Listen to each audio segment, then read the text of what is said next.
Our protagonist is Nanju, the grandson of a renowned master known for her precise divinations of good and bad omens, which earned her widespread fame. However, Nanju didn't learn much from her, so his knowledge of divination is minimal. His grandmother passed away some time ago, and as the new year approaches, Nanju finally returns to her home. Upon entering, he encounters Situ, a neighbor and friend who had been watching over the house for him in his absence. Nanju wonders why his grandmother's house seems to have turned into a gathering place, and Situ explains that the neighbors, knowing of Nanju's impending return, have been using the house as a spot to chat occasionally. Both the neighbors and Situ hope Nanju will carry on his grandmother's legacy and provide predictions for them. However, Nanju candidly admits he knows very little about divination. Situ questions what Nanju plans to do for a living if he can't take up the trade, reminding him of the significant debts from his grandmother's hospital stay. Nanju insists he will figure things out on his own, but Situ argues that divination is an easy way to earn money. With some effort and learning, Nanju could stabilize his life, so why not give it a try? Nanju, frustrated, tells Situ to stop nagging and go home. Before leaving, Situ leaves some feng shui books for Nanju to study and schedules a meeting the next day with one of his clients, warning that if Nanju doesn't show up, Situ won't leave. Realizing he has no choice, Nanju begins rummaging through his grandmother's belongings to find something useful. That evening, he reads through a few of her books, but the power suddenly goes out. Lighting a candle to continue reading, he finds the books quite complex. However, one book includes hand gestures for him to mimic. As he attempts to follow along, a nearby calendar mysteriously starts to move, even though there's no wind. Reading aloud and performing the hand gestures described, something extraordinary happens. A boy carrying a carp emerges from the calendar. The boy introduces himself as the calendar spirit and asks if Nanju is his grandmother's successor. Nanju, who only knew his grandmother as a feng shui master, is shocked to learn that she was also a Lai Shi. According to the calendar spirit, Lai Shi are chosen by the calendar of heaven and earth, an artifact created by an emperor that predicts all future events. The calendar spirit, like the boy, was born from human festivals and worship. There are 9 calendar spirits in total, and the calendar of heaven and earth has already informed them that Nanju is the new Lai Shi. The next morning, Nanju wakes up, thinking everything was a dream. But hearing sounds outside, he checks and finds the calendar spirit boy there, confirming that last night's encounter was real. The boy introduces himself as Zionayan, the calendar spirit representing New Year celebrations. While reading one of his grandmother's books, Nanju learns about the existence of evil spirits, entities born from humans' negative emotions. Because these emotions exist everywhere, so do the evil spirits. Ordinary people cannot see them, but Lai Shi like Nanju can. Most misfortunes in people's lives are caused by the mischief of these spirits. Later, Zionayan smells something delicious and discovers Nanju has cooked a dish. However, he is instantly disheartened when he sees the dish is fish head curry. The issue isn't the taste, it's that the fish is Zionayan's carp. Zionayan demands compensation, and Nanju, realizing his mistake, offers a turtle as a replacement. Of course, Zionayan rejects this. That afternoon, Nanju accompanies Situ to meet a client. This client immediately notices that Nanju doesn't resemble the feng shui masters Situ has brought in before and doubts his abilities. The client Nanju meets is responsible for constructing a bridge, but the project has been plagued with delays due to ongoing issues. Nanju soon discovers that evil spirits have been troubling the client. He warns the man that something will happen to him that night. Just then, a phone call from the construction site reports another incident with the bridge. The three head to the bridge, and the client and Situ leave Nanju alone to deal with the spirits. Nanju takes out the calendar of heaven and earth to summon Zionayan. After an impressively dramatic summoning ritual, Zionayan appears. Though he now has a new fish, he still demands compensation from Nanju, and even throws Nanju's turtle into the river, blaming him for the rebirth and diminished size of his fish. The two then begin their mission to exorcise the evil spirits. Zionayan uses water bullets to attack the spirits, while Nanju wields powers granted by the calendar of heaven and earth. Zionayan laments that if his original fish hadn't been cooked, he could have handled the situation in one strike. However, after some time, Zionayan's fish runs out of energy and faints. Realizing it's past midnight, Xiao notes that his shift has ended and vanishes. Left alone, Nanju is quickly surrounded by evil spirits. Suddenly, a fireball descends from the sky, dispersing the spirits. A new calendar spirit appears, accompanied by a lion that rushes toward Nanju not to attack, but to assist the spirit in fighting the evil spirits. Nanju is dragged away by the spirits, forcing the new spirit to intervene. With swift sword strikes imbued with flames, the spirit eliminates the evil spirits. As the situation worsens, he unleashes a powerful attack to swiftly annihilate them. Nanju recognizes the spirit as Lawang, the calendar spirit representing New Year's Eve. Lawang behaves oddly and warns Nanju to leave the area immediately. Back home, Nanju brews tea and notices a strange dog. Lawang explains it's his Nyan beast, a stray he adopted. While Nanju is inside making tea, Lawang suddenly becomes darkened and attacks him. Regaining his senses, Lawang apologizes, but Nanju suspects something is wrong. He summons Xiao to learn more. Xiao explains that Lawang is usually gentle, but Nanju sees him as a ticking time bomb. Chu's eye's condition results from guarding New Year's Eve, a time when evil spirits are most active, causing his body to absorb evil mist, which makes his behavior unpredictable. Xiao flees, leaving Nanju alone with a kitchen knife as Lawang vanishes, leaving behind a broken window. The next morning, New Year's Eve arrives. Lawang's dog wakes Nanju, but Lawang is nowhere to be found. A knock at the door startles Nanju, who grabs a rolling pin for protection. It turns out to be two neighborhood kids wishing him a happy new year. The boys reveal the neighborhood plans to host a New Year's party that night. Nanju suggests they hold it at his place. He asks the boy in the blue shirt about his parents, and the child sadly explains they're working far away and haven't returned. Nanju promises to cook something special for him and tells him to keep his head high like a true man. After the kids leave, Lawang returns, saying he has cleared the area of evil spirits. Nanju plans to step out briefly and asks Lawang to stay at the house. The people around started discussing how young parents nowadays are quite irresponsible, often leaving their children at home for the grandparents to take care of. This once again made the boy in the blue shirt feel sad. The boy then tried calling his father to ask if he would come home for the New Year's celebration, but he couldn't reach him. His negative emotions began to manifest into evil spirits. Meanwhile, Nanju drew attention because Lawang, clad in his armor, followed him around in public, causing people to notice. Lawang insisted that it was his duty to protect Nanju at all times. However, the only thing Lawang managed to accomplish was to embarrass Nanju by continually slaying evil spirits born from animals being sold in the supermarket. This led to Nanju receiving piles of compensation bills. Nanju told Lawang outright that he shouldn't interfere with the lives of ordinary people. Just then, Lawang sensed something and suddenly disappeared. The boy in the blue shirt was being bullied by a local thug, who snatched his phone. The boy tried to retrieve it, but the phone accidentally fell and its screen shattered. It was the phone his parents had given him to stay in touch, and now it was broken. The thug ran away but bumped into Lawang, who scared him off with his large sword. Nanju passed by and saw what had happened, so he went to comfort the boy and took him home. That evening, during the party at Nanju's house, the boy sat sullenly in a corner. Nanju realized the biggest reason for this was likely his parents' absence. To make matters worse, his friend in a brown shirt kept bragging about the new things his parents had bought him for the new year, making the boy feel even more upset. The mounting negativity caused stronger evil spirits to form.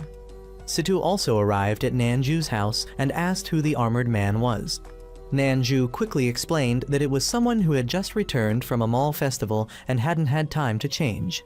Situ handed Nanju payment for their last exorcism job, though Nanju complained it was too little. Situ promised to transfer the rest later. Suddenly, Nanju noticed something unusual inside the house and went to check. He found the neighbor and her son unconscious while the boy in the blue shirt was being controlled by an evil spirit. The spirit attacked Nanju, making him recall a time when he had been just like this boy. Nanju managed to escape the mental trap and attempted to cleanse the spirit from the boy. However, the spirit began attacking everyone, forcing Lawang to step in. Lawang unleashed a powerful attack to completely destroy the spirit. then instructed Nanju to erase everyone's memories of the incident. Luang offered to guide him on how to do it. The boy in the blue shirt woke up and believed everything that had happened was just a dream. However, all of the events he had experienced were real. Later, the neighbor called the boy over to answer the phone. On the line was someone claiming to be a colleague of his parents, assuring him that his parents would return in a few days. The boy was told not to be sad and to cheer up. In truth, these words were from Nanju, who simply wanted to make the boy feel happier for the new year. Not long after, the clock struck midnight, marking the arrival of the new year. The next morning, as Nanju was sleeping, someone threw a firecracker into his room, forcing him to rush outside.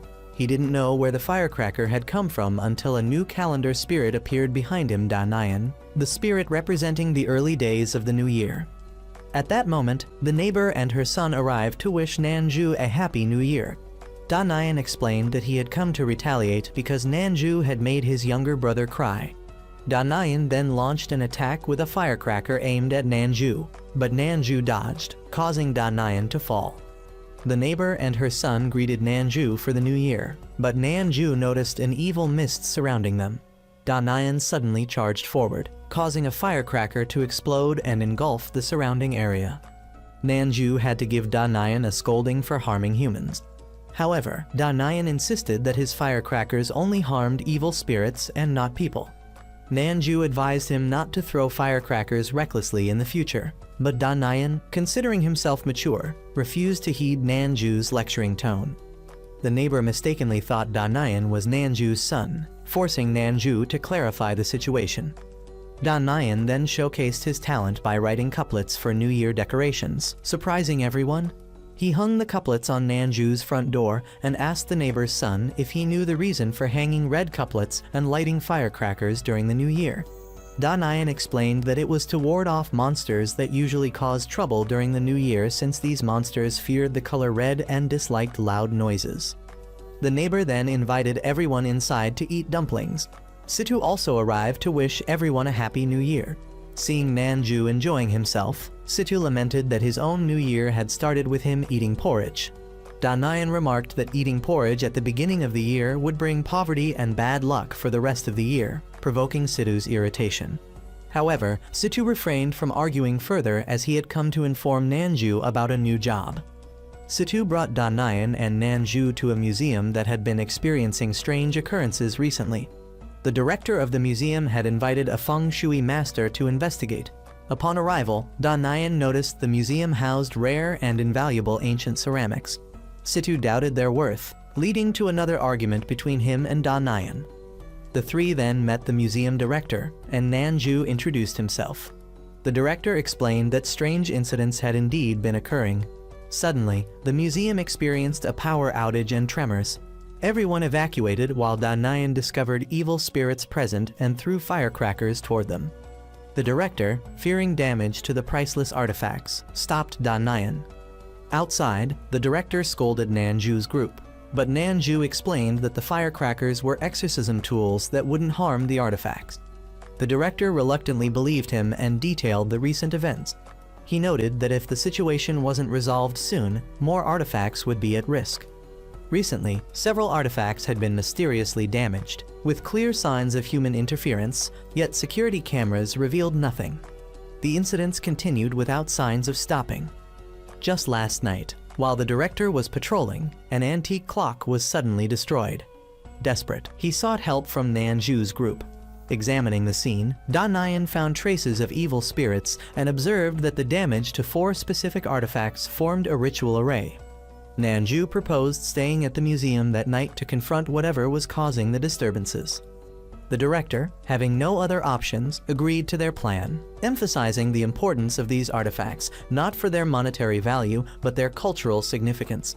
He wanted to preserve the beauty of ancient culture for future generations. That evening, Nanju and Danayan worked together to cast protective spells over the artifacts.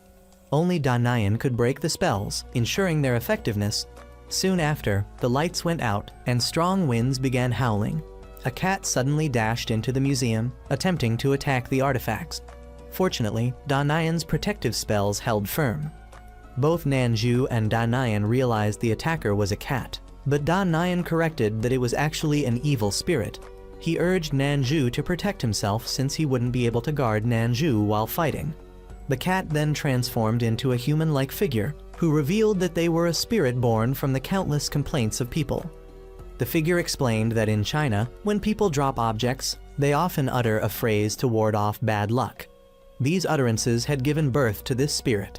The spirit attempted to attack Nanju, but he used his own magic to shield himself. Da Nian then used a New Year couplet to bind the spirit's hands. However, the spirit confidently declared that there was nothing it couldn't break free from. The fat spirit then used all its strength to knock away Da Nian's firecrackers. The firecrackers caused the protective spell to dissipate, allowing the fat spirit to quickly destroy the vase underneath, completing the ritual array. The vase shattered, sending a beam of light into the sky. The beam summoned dark clouds, and a black dragon appeared in the sky. The fat spirit rejoiced, believing it was close to obtaining a precious treasure. The black dragon descended and merged with Nanju's calendar. The calendar then exhibited a strange phenomenon, producing 3 new ancient artifacts. These artifacts seemed to be the treasures the fat spirit had been pursuing: a book, a scroll, and when Nanju picked up the scroll, he saw an image of Lawang within it. The final treasure was a dragon horn that transformed into a black sword, which landed in Nanju's hand. The next day, the museum director thanked Nanju because the disturbances had ceased. Da Nian praised Nanju's cleverness in swapping the real vase with a fake one. After acquiring the 3 treasures, Nanju brought them back and asked Lawang to examine them. Lawang identified the black sword as belonging to an ancient emperor. As for the ancient script in the book, he admitted he wasn't knowledgeable enough to interpret it. The characters were created by the originator of the calendar of heaven and earth. Nanju read a few words, and Lawang explained they were spells written by the creator. Realizing these were no ordinary spells, Nanju decided to focus on learning how to use them. He then remembered the scroll and opened it to find a painting. Within the painting was an image of Chu Roman 11. After staring at it for a while, Lawang felt a vague sense of familiarity with the depicted scene, but experienced a headache when trying to recall more. Nanju told him not to push himself too hard, reminding him that after living for thousands of years, it was natural not to remember everything. The two decided to go out and have fun since it was the Lantern Festival, the 15th day of the first lunar month. Outside, evil spirits began appearing, but a girl quickly dispatched them with her spirit beast. The girl then ran around enjoying the festival, and Nanju and Chu Roman 11 also decided to join the festivities. Nanju asked Lawang about today being Yunzao's festival day and wondered where the celestial calendar for the day might be. He guessed Yunzao was probably out enjoying herself somewhere nearby. Just then, a girl approached Lawang, revealing herself to be Yunzao, the celestial calendar of the day. Despite her playful demeanor, Yunzao didn't neglect her duty to eliminate evil spirits, earning Nanju's praise. Yunzao invited Nanju and Lawang to join her for some fun. Suddenly, Lawang began to lose control of himself again. Yunzao explained that since it wasn't Chuzai's festival day, he was weaker and more prone to losing control. Chu Roman 11 experienced a severe headache and then reverted to a childlike personality. In this state, Chu Roman 11 asked Nanju to buy him candied hawthorns. Yunzao realized Lawang might have been possessed by an evil spirit born from children. Nanju asked the vendor for 1 skewer of candied hawthorns, but Lawang refused it. When asked how many he wanted, Lawang declared he wanted all of them and ran off, forcing Nanju to chase after him. Nanju was repeatedly troubled by Lawang's childish antics and asked Yunzao how long it would take for Lawang to return to normal. Yunzao couldn't say for sure, but assured him it wouldn't take too long. Later, Nanju and the 2 celestial calendars joined in releasing lanterns to make wishes. This reminded Nanju of his grandmother. Yunzao then invited Nanju to visit a nearby temple to seek a divination lot. At this moment, Lawang began showing signs of returning to normal. At the temple, Nanju helped an elderly woman retrieve her fallen divination lot. Yunzao checked to see if Nanju had drawn his own lot, but the elderly woman then asked both of them for assistance. They accompanied the elderly woman back to her home, where they were greeted by her grandson. At the house, Nanju noticed that the calendar hadn't been torn for a month. The table was dusty, and belongings seemed packed for moving. Yun Zio started preparing food, while Nanju noticed the cakes Yun Zio offered him. When he asked Lo Wang if he wanted some, Lo Wang declined. Nanju immediately understood the reason Yun Zio's cooking was terrible. Her technique wasn't bad, but her knowledge about flavors and ingredients was lacking. The elderly woman approached Nanju once more, handing him a box and asking him to deliver it to her son. Suddenly, a couple arrived, surprised to find their son there. Seeing Nanju's group, they grew suspicious, thinking the three of them were human traffickers. Nanju explained that they were invited in by the elderly woman and her grandson, not trespassers. However, the man claimed his mother had passed away some time ago, making him doubt Nanju's story. Nanju handed over the box the elderly woman gave him, but the man knocked it aside in frustration. When the contents spilled out, he paused and finally sat down to listen. It was then that Nanju realized the elderly woman had indeed passed away long ago, which explained why the house was so worn down. Inside the box was a toy the man had once wanted his mother to buy for him, but someone else had gotten to it first. Out of love for her son, the elderly woman had gone far away to buy the toy and kept it safe all these years. Along with the toy was a drawing the man had made as a child. The man recounted how much he had loved his mother, especially since his father had passed away early. He also remembered how, after a serious accident, his mother had begged the doctor to save him. The doctor did everything possible to help him recover. During his hospital stay, his mother stayed by his side, caring for both him and his wife. The three of them had taken a photo together during that time, and not long after, the couple had a child, leading to another family photo. In recent years, however, the man had become so busy that he couldn't return home to celebrate the new year with his mother. Knowing she didn't have much time left, the elderly woman had written a letter to her son's family. The money her son sent her every month was carefully saved, as she barely spent any of it, intending to pass it on for her grandson's education.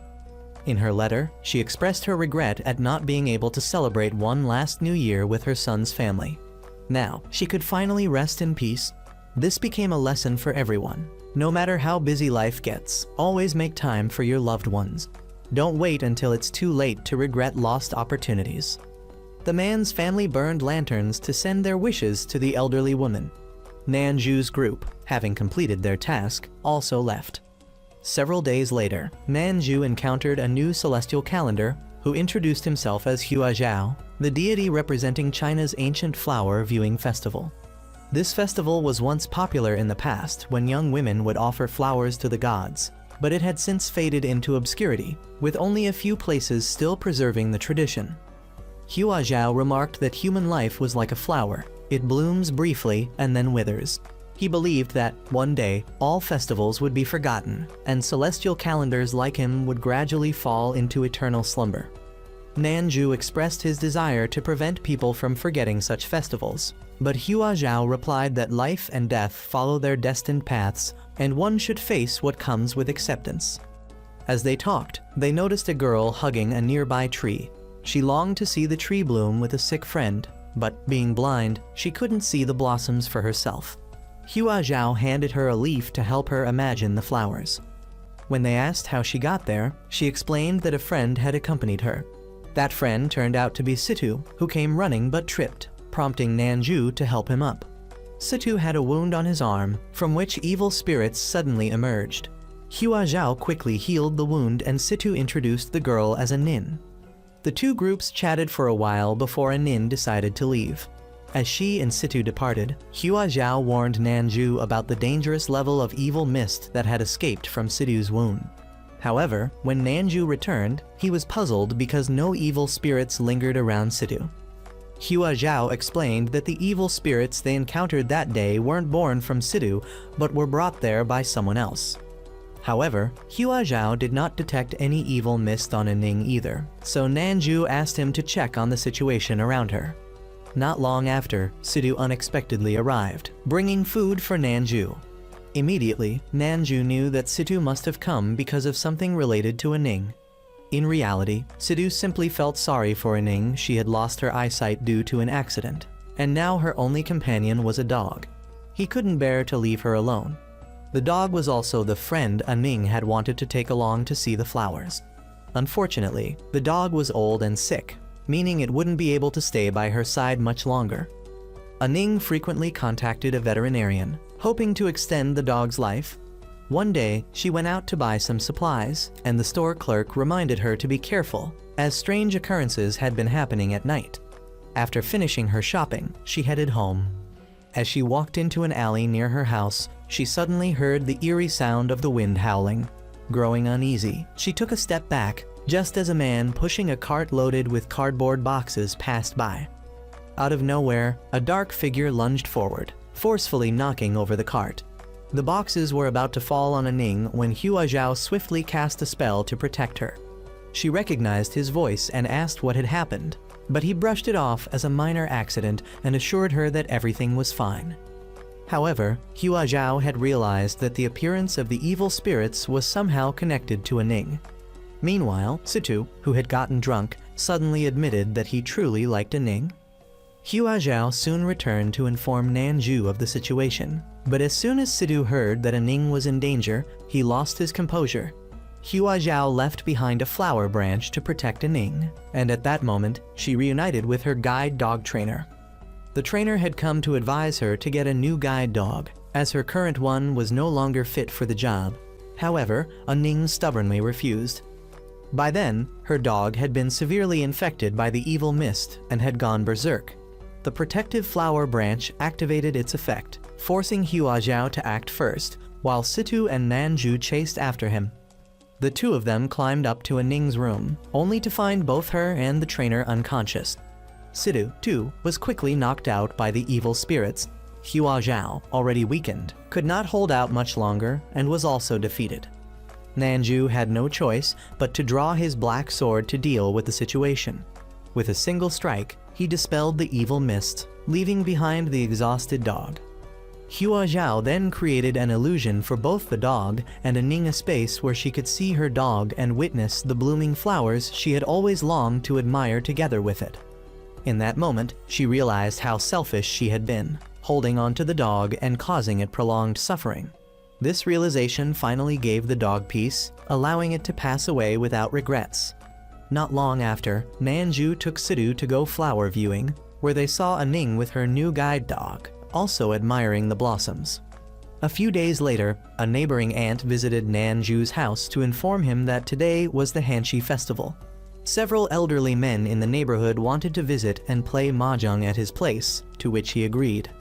It was then that he encountered the celestial calendar spirit of the day. The spirit introduced himself as Hansshi and, like Hua Zhao before him, appeared to be in a weakened state. Since guests were about to arrive at Nanju's home, he led Hansshi outside for a conversation.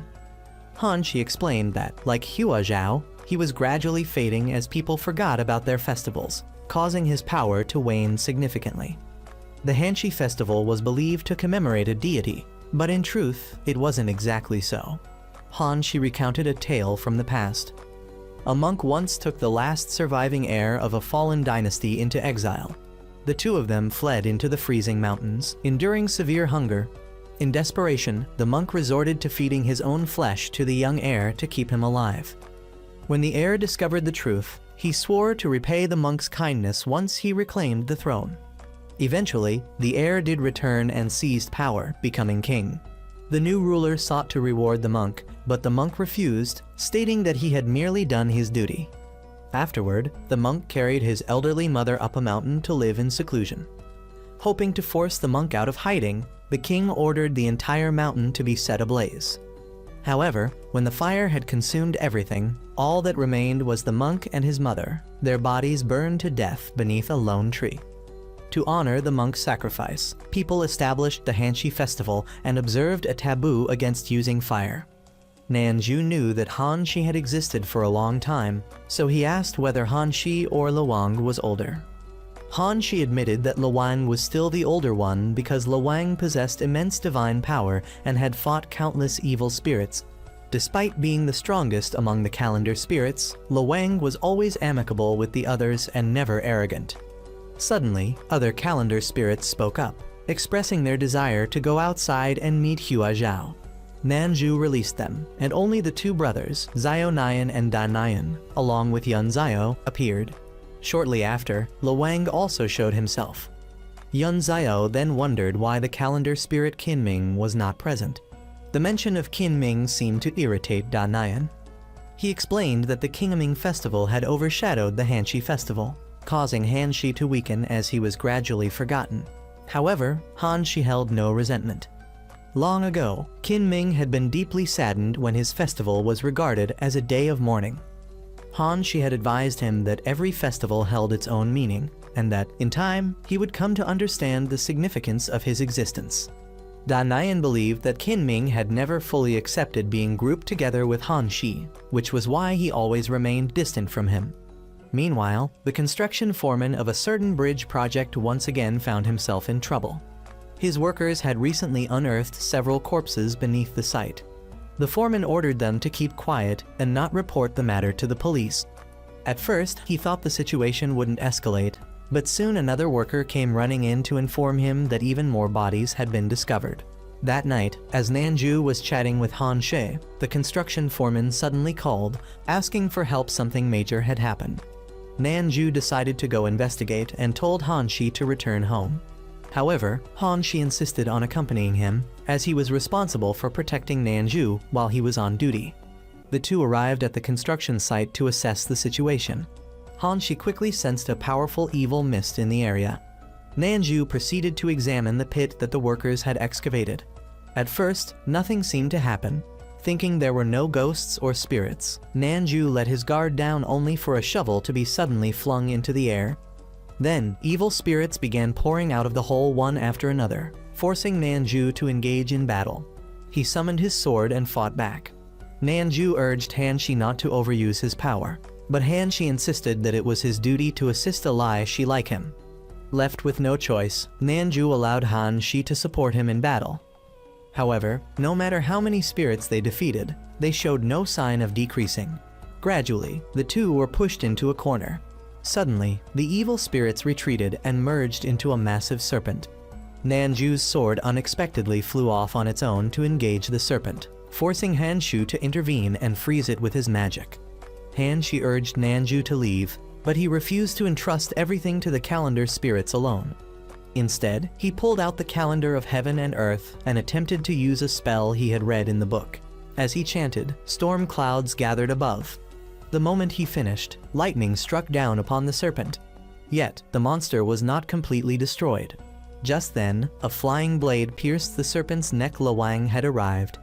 With a swift strike, he utterly annihilated the creature. However, Hansshi had now reached a dangerously weakened state from expending too much power. Nanju asked how Luwang had arrived, and he explained that he had sensed danger and came to investigate, only to find the giant serpent. Nanju then told Hansshi to return to the calendar to rest. But suddenly, Luwang lost control. Overcome by corruption, he lunged at Nanju, forcing Hansshi to unleash a powerful technique that dispelled the evil mist infecting Luwang. Hansshi then informed Nanju of Luwang's condition and had a request for him. Yet before he could finish speaking, he collapsed. The next morning, Nanju woke up at home and found Hansshi. He seemed to have recovered somewhat. Nanju asked if he had made up his mind Hansshi was close to disappearing and wanted to spend his last day with Kinming. For today was the Kinming festival, a day when people honored the deceased. At this moment, the calendar spirit Kinming had also descended to the mortal realm to eliminate evil spirits. He soon encountered Hansshi and Nanju. However, instead of being pleased, Kinming appeared irritated, accusing Nanju of violating the rules by allowing Hansshi to remain here. Moreover, Kinming suspected that Hansshi had stayed behind only to supervise him, fearing that he was incapable of fulfilling his duties as a calendar spirit. Nanju, however, wanted Kinming to mind his words, reminding him that it was Hansshi who had single-handedly guided him to become the person he was today. Kinming, on the other hand, did not want Nanju interfering too much in their affairs. Later, Nanju met Situ, who curiously asked about Nanju's new acquaintance. Upon hearing Kinming's name, Situ assumed that it must have been an unfortunate name, given that it coincided with such a sorrowful festival. At that moment, Hansshi recalled how diligent Kinming had been in his training in the past. Although Hansshi believed that a calendar spirit only needed to perform their duty well, Kinming had always wanted to grow stronger to protect Hansshi. The group then ascended the mountain to visit their ancestors' graves. Situ had gone ahead first. Hansshi commented that Kinming was now strong enough to be one of the most powerful calendar spirits. However, Kinming disliked being treated as though he were still a child who needed Hanshi's care. When they reached the grave of Nanju's grandmother, he reminisced about the past. He remembered how she had never shed a tear when bringing him here. Hansshi remarked that she had likely foreseen this day and wanted to set an example of strength and resilience for Nanju. Kinming then overheard a nearby family discussing a willow branch. It was said that, long ago, a monk and his mother had perished in a fire beneath a willow tree, and not long after, that very branch began to grow anew. Because of this, people believed that the Kinming festival and the tradition of placing willow branches on ancestral graves had originated from the Hansshi festival. Kinming recalled how, in the past, others often mocked him, calling him weak and saying that he relied entirely on Hansshi. They claimed that without Hansshi, Kinming was nothing. Because of this, Kinming had gradually lost all affection for Hansshi. The family also mentioned how the Kinming festival had grown in prominence, gradually replacing the Hansshi festival. Because the Hansshi festival prohibited the use of fire, people in ancient times were unable to cook food on that day, which led to its decline. Nanju felt somewhat indignant upon hearing this, but Hansshi had long accepted his fate. Kinming, however, was visibly angered. He repeatedly interfered, preventing the woman nearby from lighting a fire for her firecrackers. Eventually, Kinming deliberately allowed the fire to ignite, causing the firecrackers to go off wildly. Feeling that it was a bad omen, the woman decided to burn all of her spirit money at once. Hansshi advised them not to leave just yet and to stay behind to monitor the fire, lest it cause a forest fire. However, the woman ignored him and left. Not long after, the wind picked up and evil spirits entered the flames. The fire suddenly flared up violently. Nanju tried to put it out, but the flames refused to die. Kinming told Hansshi that since he had weakened, he should stop interfering. Nanju then instructed the two calendar spirits to focus on rescuing people, while he handled the evil spirits. He used a spell to draw the spirits toward himself. Kinming's power was meant to promote growth and renewal, so he could not extinguish the fire, he could only suppress the evil spirits. This left Hansshi to freeze parts of the flames himself, but using his abilities to save both Kinming and the others gradually drained him. Even so, Kinming did not express any gratitude. Instead, he only told Hansshi to find a place to rest. But Hansshi persisted in fighting. As the battle raged on, they discovered that many people were still trapped in the fire. They had no choice but to go and rescue them. By this point, Nanju was completely exhausted. Kinming and Hansshi returned to assist him, as the villagers had already been evacuated. Suddenly, they realized that the family responsible for the fire was still trapped below. Nanju wanted to go save them, but he no longer had the strength. Thus, Hansshi made his decision. Kinming tried to stop him, warning that Hansshi had little divine power left. But Hansshi refused to think about himself, he prioritized the lives of the people. That was the duty of a calendar spirit. Summoning every last ounce of his remaining divine power, Hansshi created a massive formation. Snow began to fall from the sky, swiftly extinguishing the raging fire across the entire mountain. Hansshi then completely faded away and passed on. Meanwhile, the family responsible for the fire seemed unaware of how the blaze had started, which enraged Kinming. He was furious at their irresponsibility, which had led to Hansshi's permanent departure. Just as he was about to attack them, Nanju stepped in to stop him. Nanju realized that Kinming had been consumed by the evil mist and urged the family to flee. Kinming blamed everything on mortals.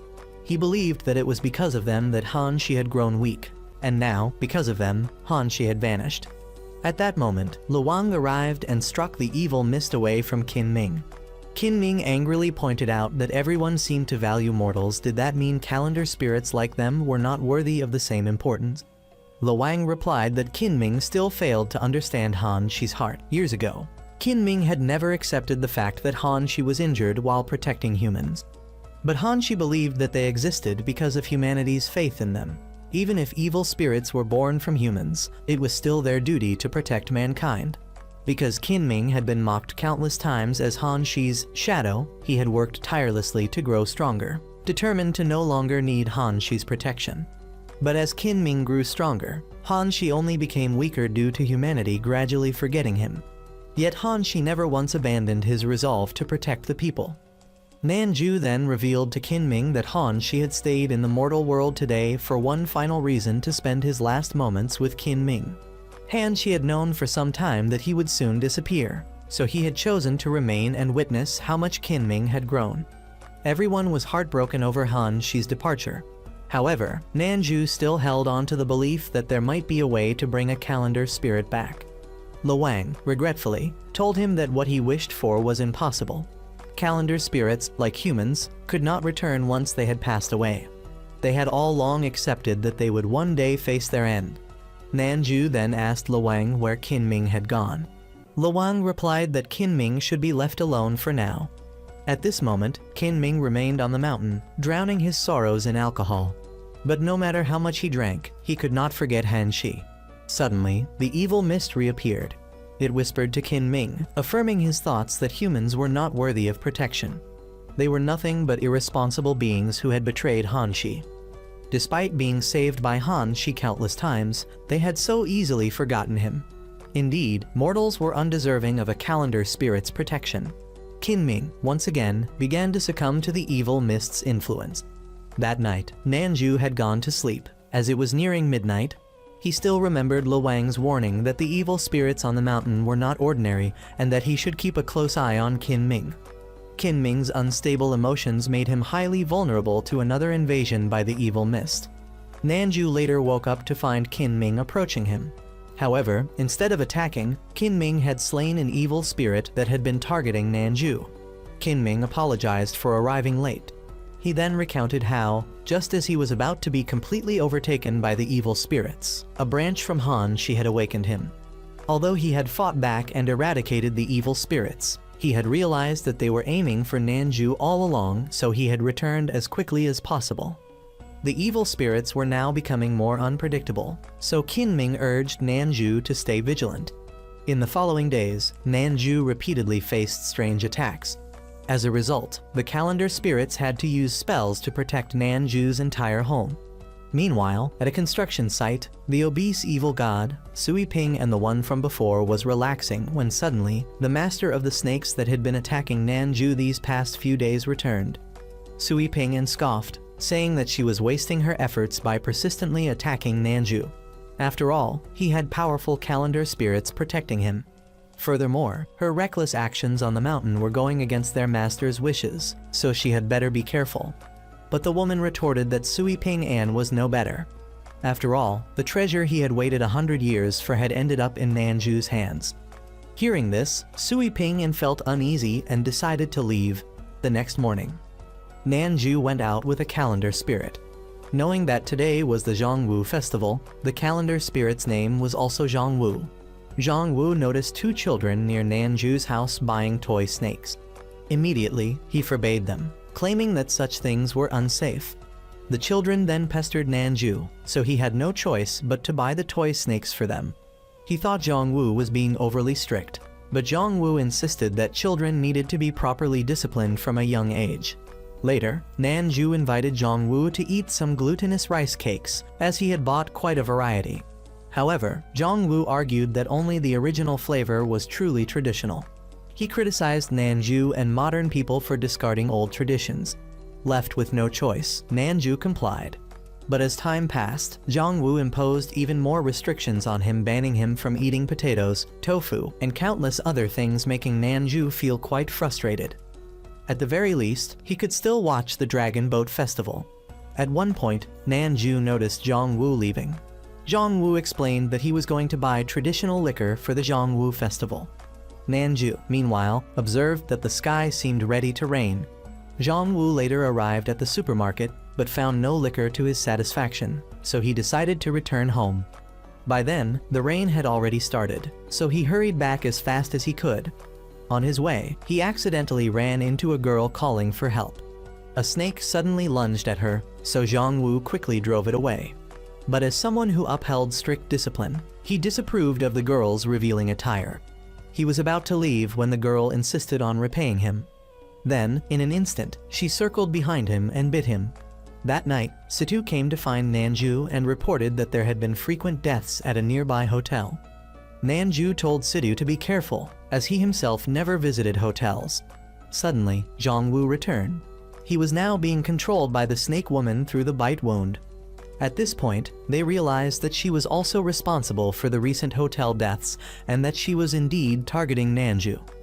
Zhongwu approached Nanju and handed him the liquor, but Nanju sensed that something about him seemed off. Then, Zhongwu snapped out of it, but he was clutching his head in pain. The snake woman knew that her venom could not fully subdue a calendar spirit. Right after, another murder case was reported. Situ suspected that a snake woman demon was behind it and expressed a desire to see her. Nanju, knowing it was pointless, still tried to warn Situ to be careful. The snake woman immediately noticed a new target and decided to leave in pursuit. The next day, Nanju and Zhongwu visited the hotel where the murders had occurred. Nanju found it strange that there was no trace of any evil spirits there. He also questioned Zhongwu about the red mark on his neck, suspecting that he might have had an encounter with a woman. But Zhongwu, being strict and devoted to his duty, dismissed such thoughts. He figured it must have been from the girl he saved the other day. That night, Nanju browsed the news online and discovered something unusual. The entire city was suspiciously clean. Not a single evil spirit had appeared, despite the increasing number of murders. It was as if something or someone had scared them away. As for the murders, they might have been the work of a serial killer. Meanwhile, a drunken man was making his way home when he was suddenly drained dry by some unknown force, his body completely vanishing. At that moment, Sui Ping appeared and confronted the entity that had just consumed the man. This being was Santai, a subordinate of the master whom Sui Ping served. It was actually this obese evil god who had been clearing out the evil spirits in the area, seemingly preparing for some larger scheme. Sui Ping mentioned that the snake woman had been obsessively hunting Nanju, but Santai simply ignored her actions. By then, Nanju and Zhongwu had returned home and encountered Situ.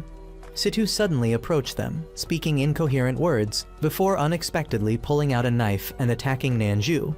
Nanju managed to dodge in time and noticed a bite mark on Situ's neck identical to Zhongwu's.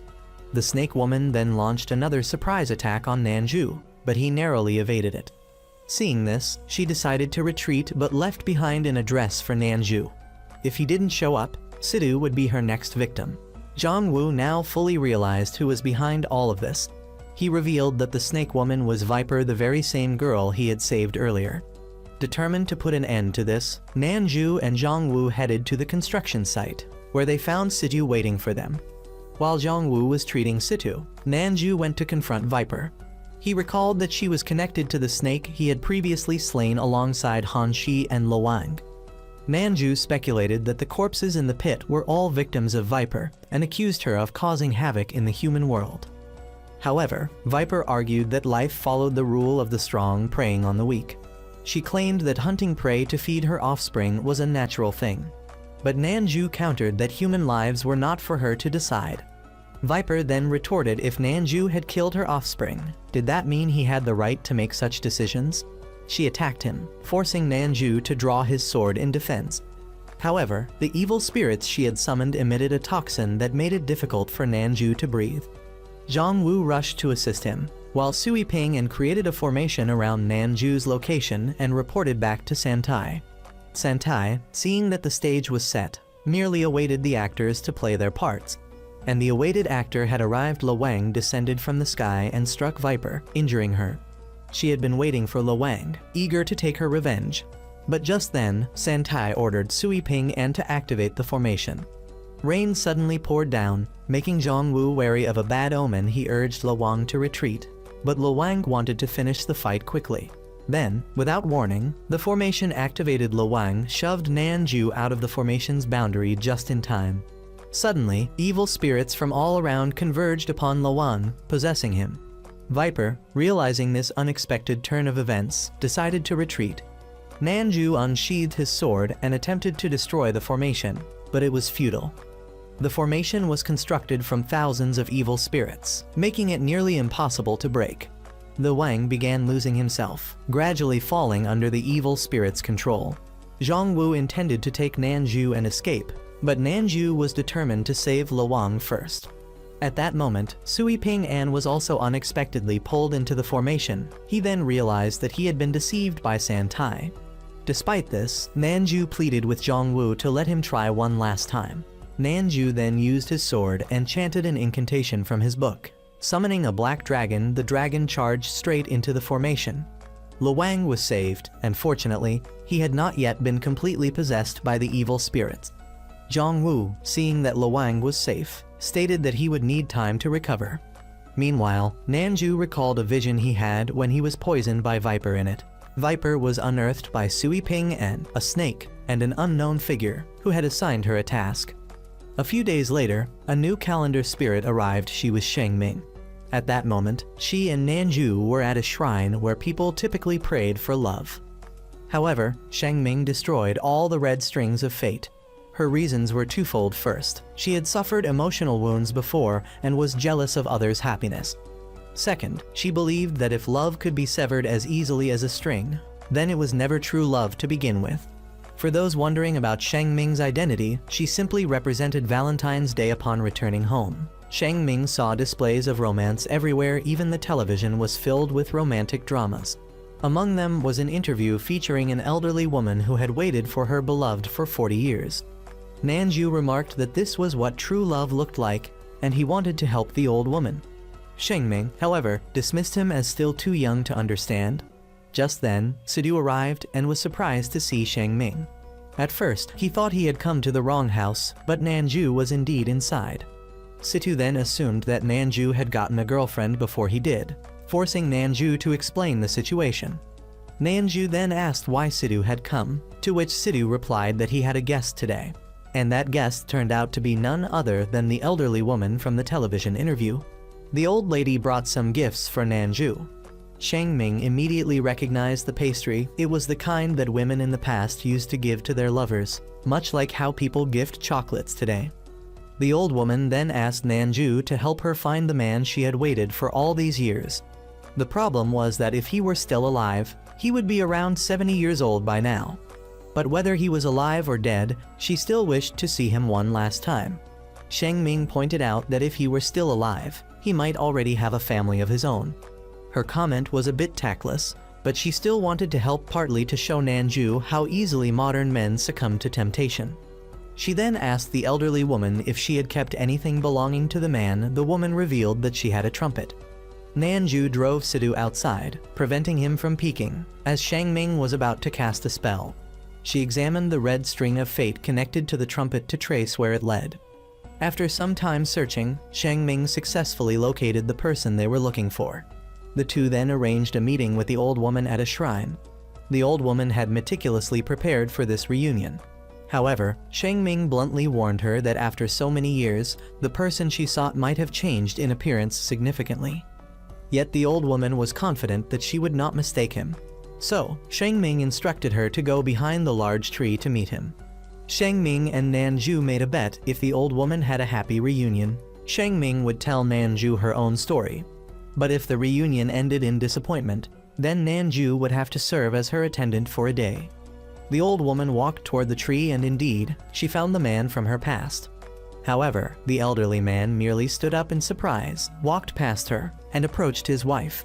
The old woman called out his name, but the man showed no sign of recognition, puzzled as to how she knew his name. The old woman then introduced herself suddenly. The old man clutched his head in pain. Then, regaining his composure, he insisted that he did not know her and left with his wife. Sheng Ming, watching this scene, was deeply pained. It reminded her too much of her own past.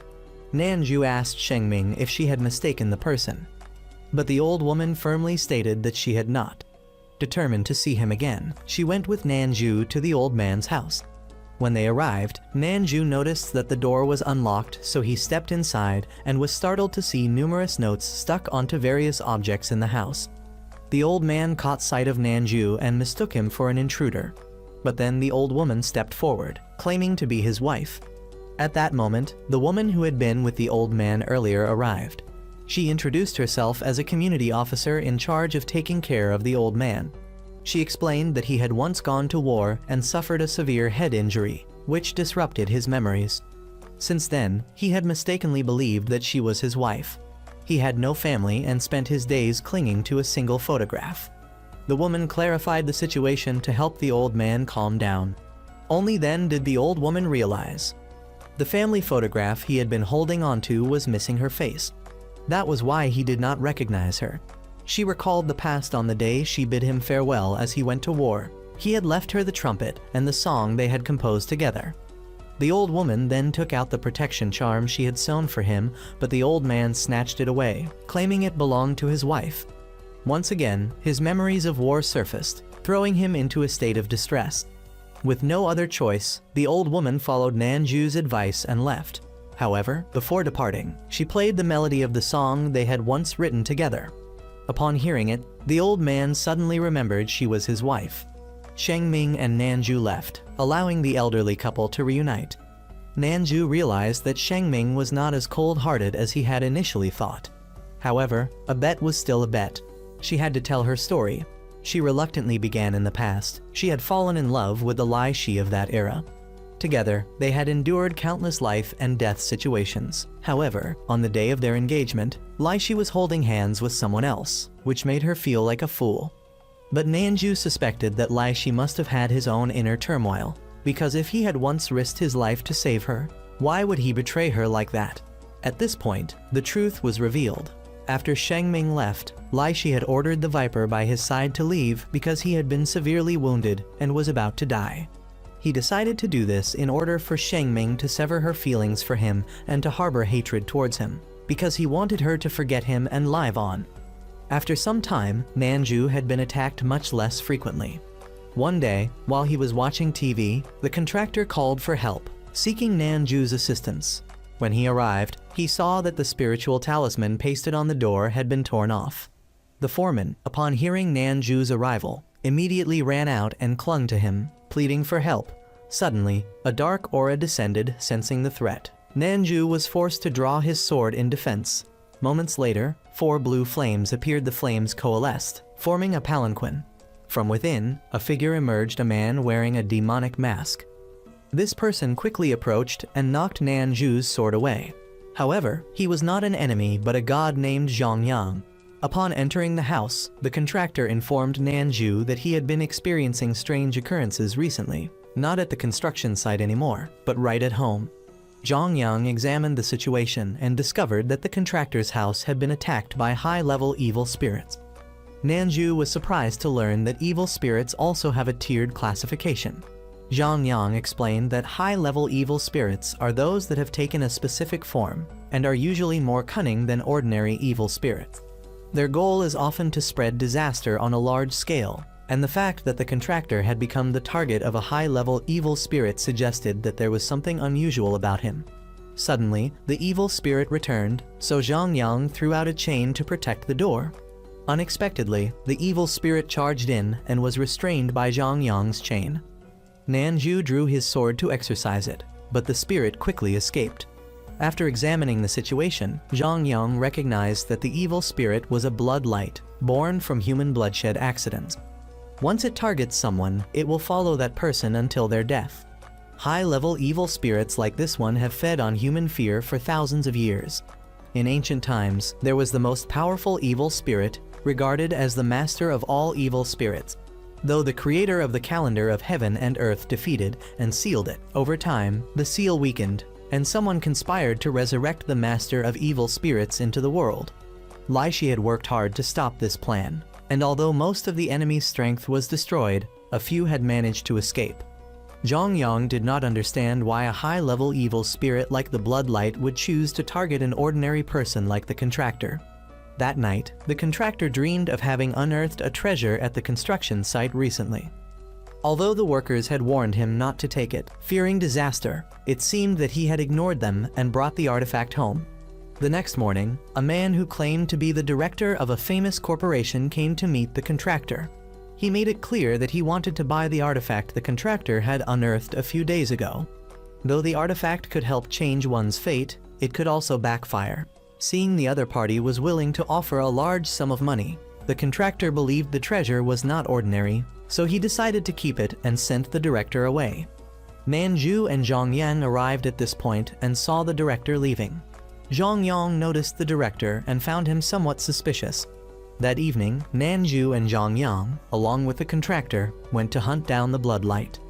Nanju noticed Zhongyang was quite strong, and he revealed that he was born on the Human Ghost Festival, a day when the power he wielded was second only to Luang. Soon after, the bloodlight arrived to attack. Zhongyang vowed not to let it escape again. He put on a mask, took out his weapon, and began chanting a spell. Nanju also drew his sword to block its attacks, asking Zhongyang to bind the bloodlight. Meanwhile, Santai arrived at the contractor's house to take the artifact while the bloodlight was distracting them outside. However, it seemed that the artifact was well protected by a spell. By this time, the bloodlight was already trapped by Zhongyang's spell, allowing Nanju to cast a spell and strike a powerful blow. However, Nanju was soon knocked back, so he asked Zhongyang to finish it off. Zhongyang then chanted a spell, creating a bow and shooting an arrow that pierced straight through the bloodlight. Just when it seemed the bloodlight had been defeated, a distant blow struck Nanju. Luang sensed that Nanju was in trouble and appeared. Zhongyang examined the wound and noted that the protective charm Nanju had worn had reduced the damage, so it was still treatable. However, the healing methods of ordinary humans would not suffice, so Luang would take Nanju to someone who could. Luang and Zhongyang then took Nanju to a ruin. Luang remembered that he had been there before, exterminating evil spirits with Nanju's grandmother. The two of them suddenly heard the sound of a flute and then traveled by boat to a mansion, where they met the person who had been playing the flute. At this moment, Nanju dreamed that he was lost somewhere.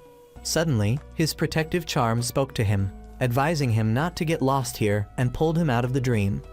Nanju then heard that Luang had returned after 20 years, and the person who saved him seemed to realize that Nanju still didn't know his true identity. Nanju then reached for the protective charm, which caught Luang's attention.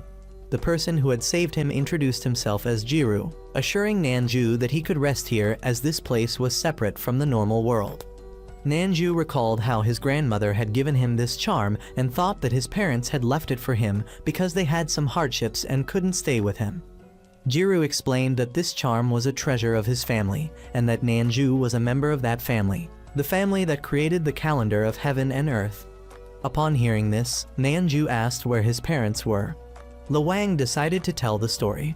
Years ago, on one of his workdays, he had gone with Nanju's grandmother to exterminate evil spirits here. However, he had been too late, and evil spirits had killed Nanju's parents. At that time, his grandmother had only been able to save Nanju.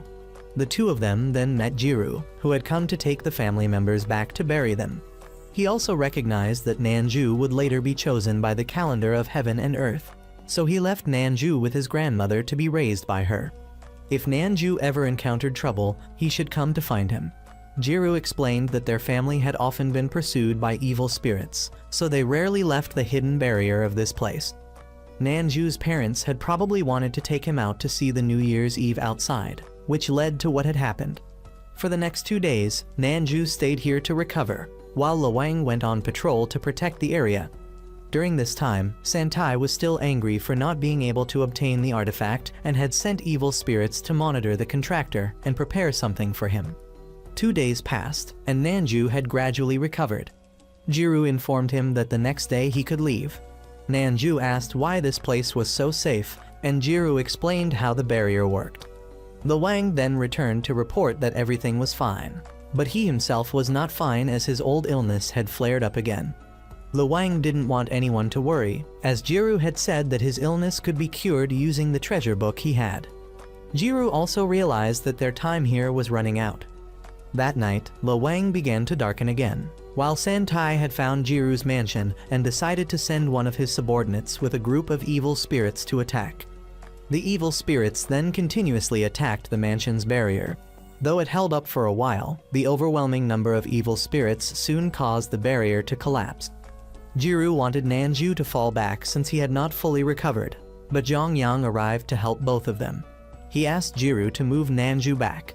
Nanju didn't want to run away, so Zhongyang had no choice but to step forward to keep the evil spirits away from Nanju. However, Santai kept sending more evil spirits, forcing Zhang Yang to take out his weapon to fight back. Jiru suspected that the evil spirits were targeting something inside the mansion, the latter half of the calendar of heaven and earth. Meanwhile, Luwang had found a room where the treasure was kept and discovered a switch that opened a secret passage. Santai's subordinate arrived but was controlled by Luwang. Shortly after, Nanju arrived and the subordinate fled. Nanju asked Luwang to go outside to help, but he was still not fully recovered. The evil spirits retreated, and just as Luwang was about to attack Nanju, he suddenly regained his senses. Jiru realized that the room had suffered no damage, which was a good sign. The latter half of the calendar of heaven and earth had disappeared with its creator, so this room only contained protective mechanisms for the mansion. The next day, Nanju prepared to leave, deciding to let Luwang rest for a while he and Zhang Yang would manage things for the time being. Jiru then gave Nanju a farewell gift. Not long after leaving, Nanju realized it was a notebook detailing various aspects of his family's history. Upon returning home, Nanju met his neighbor, who mentioned that a new mother and son had moved in. The neighbor explained that the mother was seriously ill and often hospitalized, while the son seemed cold but had a kind heart. The family was in difficult financial straits. The father had been a police officer but had died in the line of duty, and the son didn't seem to mourn his loss much because the father had rarely been home, abandoning his family. Now that the father was gone and the mother was ill, the son had to use the money his father left behind and work extra jobs to take care of her. Suddenly, news appeared online about the father, and Nanju was horrified by the malicious person who had posted this. That evening, Nanju and Qinming prepared for the Zhongqiu festival, during which Nanju would perform a ritual to revive Hansshi. Although Qinming wasn't certain that the ritual would succeed, he helped Nanju in every way he could. The next morning, Nanju met the deity of the day, Zhongqiu, who had just bought mooncakes and almost dropped them. He demonstrated his martial arts skills to save the cakes. Zhongqiu then asked why Nanju bought cakes from this shop, and Nanju explained that his grandmother used to buy from there, and the shop allowed customers to make their own cakes and set a delivery date. Zhongqiu asked if Nanju was ready for the evening's ritual, to which Nanju replied that he had prepared well to resurrect Hansshi. His only concern was whether Luwang had recovered. Zhongqiu thought that Luwang only needed a few days of rest with the calendar, and everything would be fine. Meanwhile, the new neighbor's son unexpectedly received a box of mooncakes delivered by Zhongqiu. This reminded him of his father, so he hid the box and didn't show it to his mother. He then went to work but struggled with his job distributing flyers. Zhongqiu and Nanju came to help, but suddenly, the news reported that a dangerous criminal was still at large, warning the public to be cautious. The neighbor's son quickly realized that his mother was in danger, as the criminal had come to their house to take revenge on her. The criminal was targeting her because the neighbor's father, a police officer, had arrested his accomplices. Evil spirits took over the criminal, and the son was unable to save his mother. Zhongqiu swiftly dealt with the evil spirits and rescued both mother and son. When the son regained consciousness, Nanju reassured him that everything was fine and the criminal had been caught. The mother wanted to check if the box of mooncakes Zhongqiu had sent was still intact, but the son snatched it and threw it away, saying that his father had always focused on his work and never spent time with them, so he didn't want to accept the man as his father. However, the mother told him that the mooncakes had been made by his father himself to give to them, as he knew his job was dangerous and that he might not return home for the Zhongqiu festival. So, he made the cakes himself and had the shop deliver them as a way of celebrating with his family. Nanju remarked that the father was an admirable person who had chosen to sacrifice his own happiness to help others, and the son should be proud of him. Zhongqiu then invited the son to try the mooncake, and he cried as he ate the cake his father had made for him. Nanju and Zhongqiu then left to prepare for the ritual to revive Hansshi. All the deities gathered and performed the ceremony with Nanju. However, the image of Hansshi only appeared briefly but did not fully resurrect. Nanju explained that the deity needed human offerings to fully revive Hansshi, and they would have to wait until a location where the tradition of the Hansshi ritual was still practiced, so Qinming need not worry. The group then gathered together to celebrate the Zhongqiu festival. Zhongqiu noticed that Qinming still missed Hansshi, so he comforted him, saying that next year, they might be able to celebrate Zhongqiu together with Hanshi, just like this year. Later, Nanju brought some wine to offer to Luwang and asked how his injuries were healing. Luwang thanked Nanju for his concern, explaining that he was feeling much better. Nanju then expressed that the peace the people had enjoyed was thanks to the deities like them, and he requested to offer Luwang a toast. The scene ends with this moment, and the film concludes.